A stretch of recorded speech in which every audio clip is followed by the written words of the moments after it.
Hey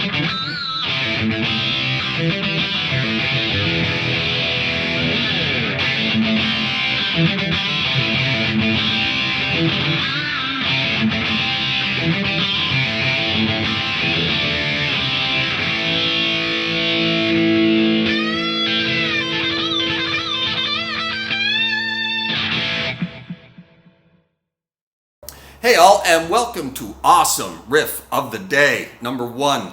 Something new and fresh for you guys, inspired by my top 10 riffs from each decade series. See if I can pump these out one per week for the foreseeable future.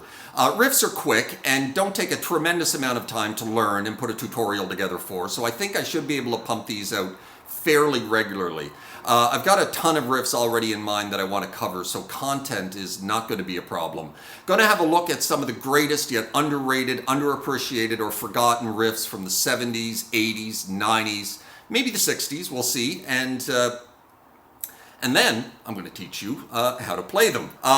We're going to start things off with my fellow Canadian guitar slinger, the fantastic Pat Travers, and the very cool riff to Snortin Whiskey, Drinkin Cocaine.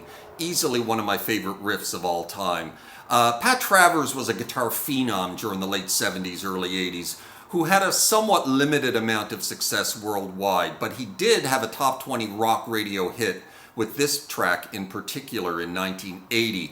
Pat was from the 70s blues guitar school of rock, inspired largely by Jimi Hendrix. Travers was considered on par with the likes of Rick Derringer, Rory Gallagher, Robin Trower, Frank Marino, and the like, and like all these other greats, was often compared to Jimi Hendrix. Well, to be fair, when I say that he was on par with these other guys, few were on par with Frank Marino. That guy is one of the few guitar players who scares me to this day. Hendrix on speed is the best way to describe him. Go check out the solo to Marino's Ain't Dead Yet, and you'll get the idea of what I'm talking about. Another incredible player that I'll be covering soon within this little series of videos. Anyway, back to Pat Travers. There's a great comment on YouTube with regards to this particular track. It says, when you're so hard rock, you're almost heavy metal, but the blues won't let you go all the way. That pretty much sums up Pat Travers' Snortin Whiskey, Drinkin Cocaine. Just a killer hard blues rock track. Guitar whiz Paul Gilbert considers him one of his own personal guitar gods. He was also a big inspiration for the likes of Metallica's Kirk Hammett, who was a huge fan of Pat Travers, Pantera's Dimebag Darrell Abbott. They both consider him one of the greatest guitar players of the 70s and the 80s. With little success since the mid-80s, Pat Travers has sadly been all but forgotten in guitar circles, but I'm going to do my small part to bring him and his playing some love. Pat's still kicking at age like 66 or 67, something like that, playing the clubs and whatnot, still impressing the hell out of those of us who remember his glory days. He was a phenomenal blues rock soloist, but this video isn't about the solo side of Pat Travers. Today we're going to look at one of his most famous riffs. Going to show you how to play the riff to Snortin Whiskey, so let's do this. Alright, let's have a look at this classic riff from Pat Travers for Snortin Whiskey, Drinkin Cocaine. A little bit of palm muting going on in this one, but we're in standard tuning. And the first thing we're going to do is we're going to pull off from the 3rd fret of the A to the open A. And then you're going to hit it 2 times, palm muted. And then you're going to grab the 5th fret of the D and the G string together with a little vibrato.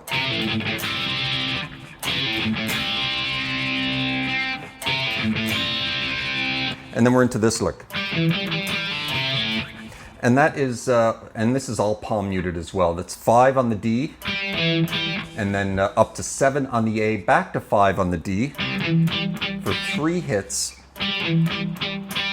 And the last one, you're going to pull off to open D, and then pull off from 3 on the A to open A.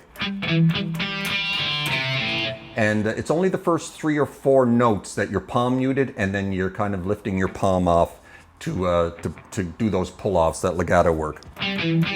Those 4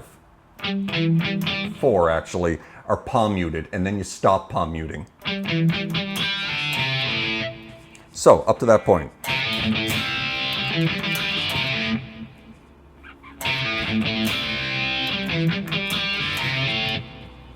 And now the second part. And it starts the same way, pulling off from 3 on the A to open A, and then up to that again at the 5th fret of those 2 middle strings. And then we're into this little bit. And that's actually a pinch harmonic. So we're going 5, and again, we're palm muting this. 5 on the D up to 7 on the A, back to 5 on the D. And now we have a little ghost note. So you have to lift your finger off that note and then just hit the ghost note, kind of like a little mute.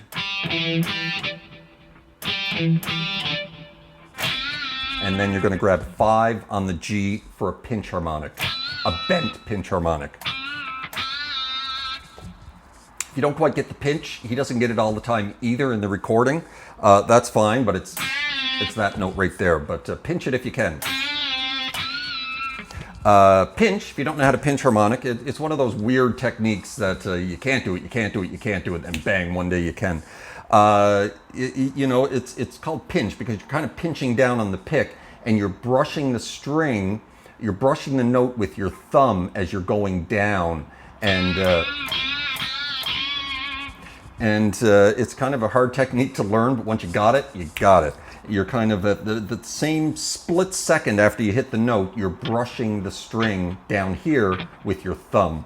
And you can't always get them. So up to that point.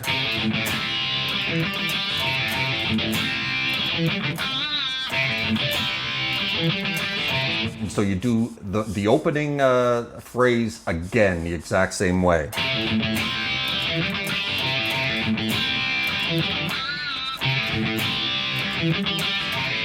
And now to finish up the lick,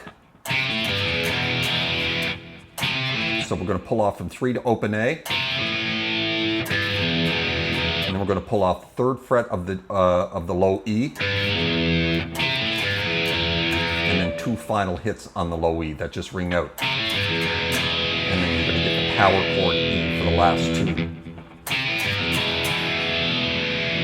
then we're going to start again.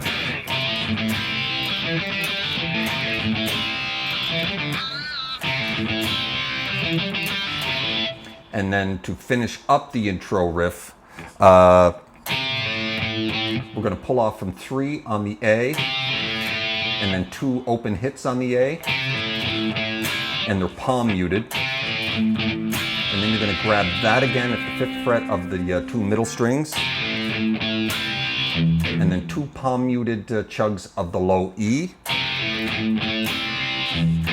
And then we're going to go D power chord, C power chord, A power chord. So you got that? And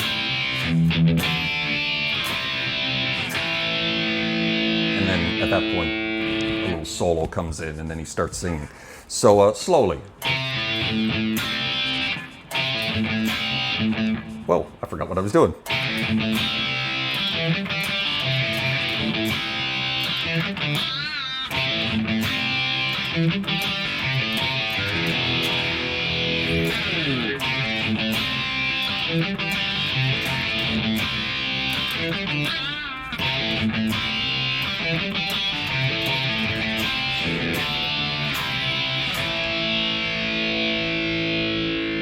And that is pretty much it for that one, for the opening riff to Snortin' Whiskey and Drinkin' Cocaine from 1980's Crash and Burn album from Pat Travers.